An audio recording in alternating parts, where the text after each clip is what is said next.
नमस्कार, good evening, बहुत स्वागत है आप सबका। आप देख रहे हैं न्यूज डिकोड, खबरों का महा बुलेटिन, जहां आपको मिलती है खबरों के पीछे की असल खबर। तो आज कौन सी बड़ी खबरें हैं जिसको हम डिकोड करने वाले हैं, जानने के लिए शुरू करते हैं आज का न्यूज डिकोड।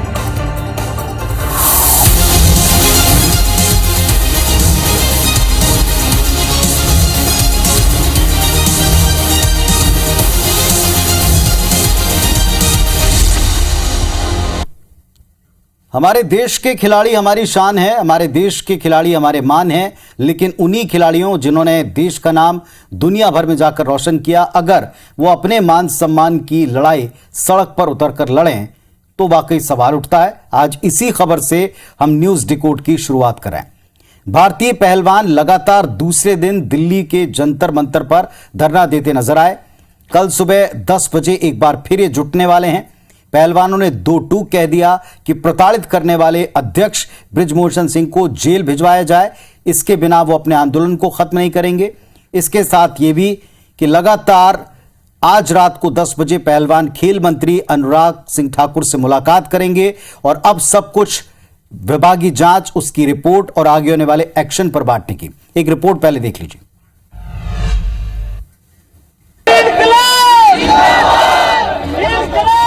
दिल्ली में पहलवानों का दंगल देखने को मिल रहा है और ये दंगल कुश्ती संघ के अध्यक्ष बृजभूषण शरण सिंह के खिलाफ है। जंतर मंतर पर लगातार दूसरे दिन प्रदर्शन के साथ इनका आक्रोश भी बढ़ता जा रहा है। दरअसल पहलवानों ने रेसलिंग फेडरेशन ऑफ इंडिया के प्रेसिडेंट बृजभूषण शरण सिंह पर यौन उत्पीड़न और मनमानी के आरोप लगाए हैं। पहलवानों का कहना है कि अध्यक्ष को हटना ही होगा, वो सबूत भी देंगे और अध्यक्ष को जेल भी भिजवाएंगे। अभी तक हमें एक संतुष्ट जवाब नहीं मिला है। अगर हमें और ज्यादा उकसाया गया तो हम उनको जेल में भी डलवाएंगे। हम चाहते हैं कि उनका इस्तीफा लीजिए और उन पे कार्रवाई की जाए। कम्युनिस्ट पार्टी के नेता वृंदा करात भी इनके प्रदर्शन में पहुंची। जब वो मंच पर आई तो खिलाड़ियों ने नीचे उतरने को कह दिया। आग्रह किया कि वो मुद्दे पर राजनीति न करें। अभी कोई रैंकिंग सीरीज नहीं होगी, जब तक ये मुद्दा ऐसे ही रहेगा तब तक कोई रैंकिंग सीरीज नहीं है। वहीं खेल मंत्रालय और महिला पहलवानों के बीच बातचीत हुई, जिसके बाद ये तय किया गया कि 22 जनवरी को कुश्ती महासंघ की बैठक होगी।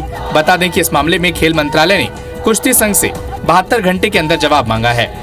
वहीं WFI चीफ बृजभूषण सिंह ने खेल मंत्री को फोन कर सफाई दी है। उन्होंने बुधवार को भी तमाम आरोपों से इनकार कर दिया था और कहा था कि आरोप अगर सही निकले तो फांसी पर चढ़ जाएंगे। तो बड़ी तकलीफ दे ये तस्वीर है खेल खिलाड़ियों की, उनकी शिकायतों की। कुश्ती संघ के अध्यक्ष के खिलाफ पदकवीर पहलवानों का प्रदर्शन दूसरे दिन जारी रहा, जिस पर पूरी रिपोर्ट आपने देखी। इस पूरे विवाद में मौजूदा स्थिति को जरा हम डिकोड कर लें आज। दरअसल पहलवानों ने अध्यक्ष पर प्रताड़ना के जो भी आरोप लगाए, इसमें केवल फेडरेशन को घेरा है, न कि सरकार को कटघरे में खड़ा किया। वहीं कुश्ती संघ को इस मामले में खेल मंत्रालय 72 घंटे का अल्टीमेटम देकर जवाब मांग चुका है। इस बारे में कल खेल मंत्रालय की ओर से चेतावनी दी गई कि तय वक्त पर अगर आपने जवाब नहीं दिया, ठीक जवाब नहीं दिया, तो कड़ा एक्शन आपको झेलना पड़ेगा। आज महिला पहलवानों के साथ खेल मंत्रालय के अधिकारियों की बातचीत हुई है और रात 10 बजे भी मुलाकात हुई। लेकिन खबर यह भी है कि पहलवान इस बातचीत से असंतुष्ट रहे जो अब तक हुई है। सारा दारोमदार कुश्ती संघ के जवाब जो 72 घंटे में उनको देना ही है और 22 जनवरी को अयोध्या में कुश्ती महासंघ की बैठक के ऊपर टिक गया है। संघ के अध्यक्ष बृजभूषण शरण सिंह भी इस बैठक में शामिल होंगे। सूत्र कहते हैं कि बृजभूषण शरण सिंह इस बैठक में अपने इस्तीफे की घोषणा तक कर सकते हैं। हालांकि वो तमाम आरोपों से बार बार इनकार कर रहे हैं। पहलवानों ने इधर चेता दिया है कि वो अब पुलिस के पास भी जाएंगे, सबूतों के साथ वहां शिकायत करेंगे। यानी मामला बेहद गंभीर है और ठंडा होने के कोई आसार नहीं है। बेहतर होगा कि खेल मंत्रालय इस पर वक्त रहते कोई एक्शन ले, क्योंकि इस तरह से खेल खिलाड़ियों और उससे जुड़े विभागों की किरकिरी होना सारे देश के लिए थोड़ा सा असहज करने वाला या भरोसा हटाने वाला एक पूरा वाकया है। हालांकि वक्त रहते सुलझ जाएगा, ये सभी खिलाड़ियों को उम्मीद है, भरोसा देश को भी है। भारत के खिलाफ एक और चाल वो चल रहा है। भारत की सीमा के नजदीक चीन एक बांध बना रहा है, जिसमें आने वाले समय में जल युद्ध के संकेत मिल रहे हैं।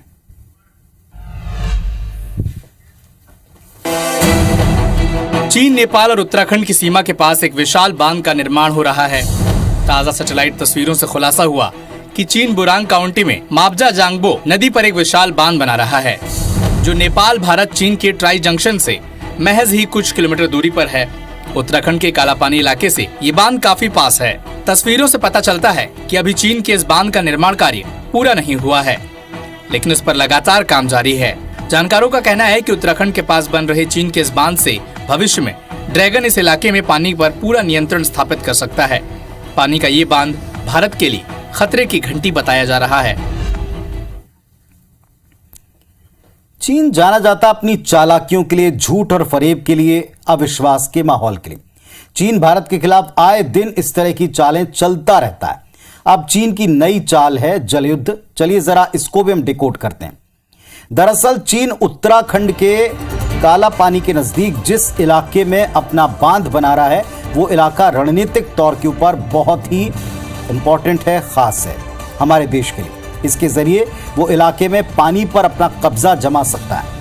भारत, नेपाल और चीन का ये ट्राई जंक्शन भविष्य में किसी भी जंग में अहम भूमिका निभा सकता है। साथ ही साथ काला पानी, लिपुलेख और लिपियाधुरा को लेकर भारत और नेपाल के बीच में विवाद की स्थिति, ये बात चीन समझता है और इसे वक्त वक्त पर चीन अक्सर सुलगाता रहता है, भड़काता रहता है। सबसे बड़ी बात यह कि भारत नेपाल सीमा के पास बांध बनाने का खुलासा ऐसे वक्त पर हो रहा है जब पूर्वोत्तर में चीन ने अरुणाचल प्रदेश के पास विशाल बांध को अंतिम रूप देना शुरू कर दिया है। कुल जमा कहने का अर्थ ये कि चीन की ये चालाकी उसे सामरिक तौर पर मजबूत करने का काम करेगी अगर वो कामयाब होता है, वरना इस पूरे इलाके में अशांत माहौल और एक नई बहस को छेड़कर वो अस्थिरता लाने के एक प्रयास में भी कामयाबी अपनी देखता है।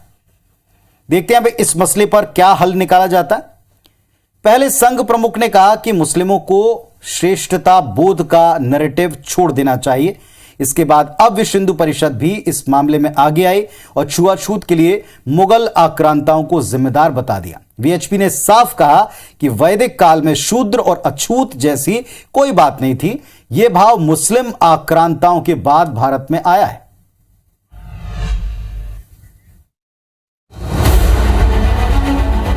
कि हिंदुस्तान में छुआछूत की बीमारी जो आई और बढ़ी, वो इस्लाम के आक्रमण के बाद आई, पहले नहीं थी। इस्लाम के आक्रमण के बाद जो लोग उनके साथ लड़े और हारे, उनको मजबूरी में इस पद्धति का जीवन का स्वीकार करना पड़ा। आरएसएस के अनुषांगिक संगठन विश्व हिंदू परिषद ने देश में छुआछूत की कुरीति के लिए सीधे तौर पर मुसलमानों को जिम्मेदार ठहराया। उनके इस बयान पर सियासत में उबाल आना लाजमी है। बीजेपी ने इस बयान का समर्थन किया और कांग्रेस ने सवाल उठाए। विश्व हिंदू परिषद प्रधानमंत्री का स्टेटमेंट पढ़ ले जो कल का है कि ये फिल्मों पे, मुसलमानों पे और फालतू चीज़ों में बयान न दें, इससे बचें। ये विश्व हिंदू परिषद वाले क्या इतिहासकार हैं, क्या हैं?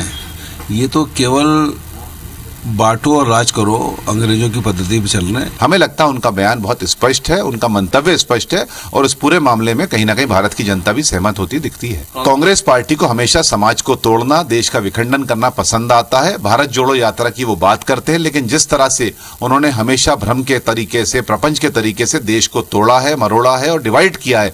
कुछ दिनों पहले संघ प्रमुख ने मुसलमानों के साथ लेकर चलने का बयान दिया था। इसके बाद बीजेपी राष्ट्रीय कार्यकारिणी की बैठक में प्रधानमंत्री मोदी ने भी अल्पसंख्यकों को जोड़ने की बात कही। लेकिन अब विश्व हिंदू परिषद ने छुआछूत को मुसलमानों से जोड़कर नई बहस छेड़ दी। तो पहले भी छुआछूत को लेकर कई तर्क, कई बयान सामने आए, लेकिन छुआछूत पर वीएचपी का ताजा बयान सियासत को गरमा रहा है और जिस वक्त पर गरमा रहा है उस पर भी सवाल है। चलिए इसको डिकोड करते हैं। दरअसल विश्व हिंदू परिषद की ओर से बयान ऐसे वक्त पर आया जब आरएसएस के नेता और प्रधानमंत्री मोदी खुद अल्पसंख्यकों को जोड़ने की बात कह रहे हैं। कोई ऐसा बयान न देने की बात कह रहे हैं अपने नेताओं को ताकि उनका सेंटिमेंट डिस्टर्ब। इस बयान के पीछे मानसिकता को भी समझें। मुगलों और मुसलमानों को इस कुरीति से जोड़ दिया गया इस बयान के द्वारा। छुआछूत जिस भी काल में और समाज में फैली है, इसने दूरियों को बढ़ाया है, वर्ग संघर्ष को जन्म दिया है। 19वीं शती के उत्तरार्ध में भारत के विभिन्न हिस्सों में उठ खड़े समाज सुधार आंदोलनों का एक लक्ष्य इस स्थिति को बदलने का था। एक उद्विग्नता समाज में इसको लेकर थी। 20वीं शताब्दी के शुरुआती दशकों में केरल और कई अन्य राज्यों में मंदिर प्रवेश आंदोलन चले हैं, लंबे चले हैं। कई जगहों पर दलितों को मंदिर में प्रवेश करने का अधिकार भी मिला है। आजादी मिलने के बाद देश ने अपने संविधान को जब स्वीकार किया तो उसमें सभी नागरिकों को बराबरी का सिद्धांत था, एक अधिकार दिया है और इसे स्थापित करने के लिए कई कड़े कदम भी उठे। छुआछूत को गैर कानूनी करार दिया गया है, लेकिन अब भी घटनाएं ऐसी होती हैं जिसमें कुछ खास जाति, वर्ग या हिस्सों में भेदभाव का शिकार होते लोगों को हम देखते हैं। पर इसके लिए कौन जिम्मेदार है और इसके लिए सीधे तौर पर क्या इतिहास का कोई कालखंड जिम्मेदार है, उस पर आज की तारीख में बहस होना ये एक बड़े वर्ग को समझ से परे लग रहा है। प्रदेश की खबर पर आ रहे हैं। छत्तीसगढ़ सरकार ने 102 लाख मीट्रिक टन धान का खरीदी का अब तक का अपना लक्ष्य पूरा किया, इसके बहुत करीब पहुंची और ये लक्ष्य के और पास जा रहा है। लेकिन इस पर क्रेडिट पॉलिटिक्स किस अंदाज में बढ़ी, ये इस पैकेज में देखें।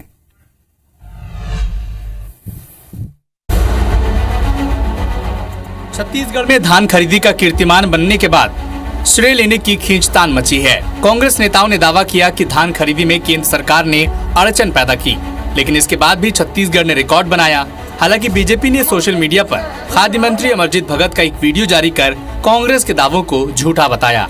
धान से चावल ही बनता है और अगर केंद्र 61 लाख मीट्रिक टन चावल खरीद रहा है, इसका सीधा मतलब यह है कि 92 लाख मीट्रिक टन धान केंद्र के द्वारा समर्थन मूल्य पर उपार्जित किया जा रहा है। अमरजीत भगत जी ने विधानसभा में खुद ही स्वीकार किया था कि पिछले 3 सालों में 51,000 करोड़ रुपया केंद्र की सरकार ने दिया है और 11,000-12,000 करोड़ रुपया राज्य की सरकार ने दिया है।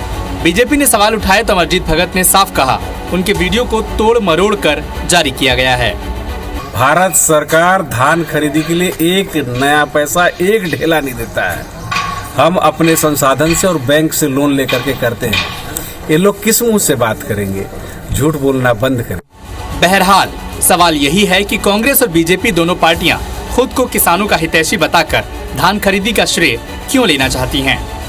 दरअसल ये पूरा मामला वोट बैंक की राजनीति से जुड़ा है। किसानों का साथ 23 की जीत की राह आसान कर सकती है। तो इस मुद्दे पर आपने आज IBC 24 पर एक डिबेट भी देखी होगी, जिसमें दोनों पक्षों को हमने सुना। लोगों की समझ से परे कि एक संघीय व्यवस्था में केंद्र और राज्य अपने अपने दायित्व निभाते हैं और जो भी सरकार मौजूदा होती है राज्य में वो उसका श्रेय लेती आई। फिर इस पर अब की बार इतनी राजनीति क्यों? वैसे अब की बार नहीं, हर बार होती है, पर इस बार ये ज्यादा क्यों? लोगों की समझ में आता है कि क्या 23 के चुनाव के पहले एक वर्ग को अपना दिखाने की कवायद है? चलिए, फिलहाल इस पर हम काफी बहस पहले भी कर चुके हैं और जनता इसे बेहतर डिकोड कर रही। 21 जनवरी वो तारीख अब दूर नहीं है जब छत्तीसगढ़ के राजधानी रायपुर के क्रिकेट स्टेडियम में क्रिकेट फैंस का हुजूम उमड़ेगा, चरम के ऊपर उनका क्रेज दिखेगा। शहीद वीर नारायण सिंह क्रिकेट स्टेडियम पूरी तरह तैयार है अपने पहले इंटरनेशनल मैच के लिए और आज जब दोनों टीमें आई तो उनके आने पर फैंस का उत्साह दोगुना हो गया।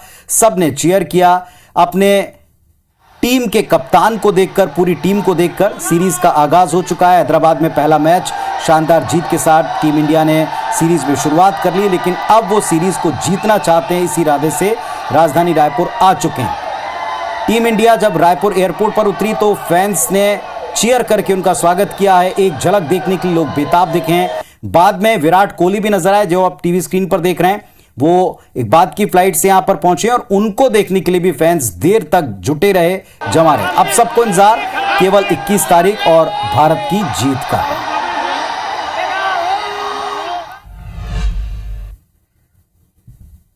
सारे क्रिकेट फैंस की तरह, इंडियन फैंस की तरह हमारी भी उम्मीद है कि ये मैदान लकी साबित हो और ये जो पहला मुकाबला है ये जीत के रिकॉर्ड के साथ यहां के तमाम क्रिकेट फैंस के दिलो जहन पर छप जाए। न्यूज डिकोड में आज के लिए इतना ही। खबरों को डिकोड करने कल इसी मंच पर मुलाकात होगी। तब तक परिवार का और अपना ख्याल रखें। नमस्कार, शुभ रात्रि।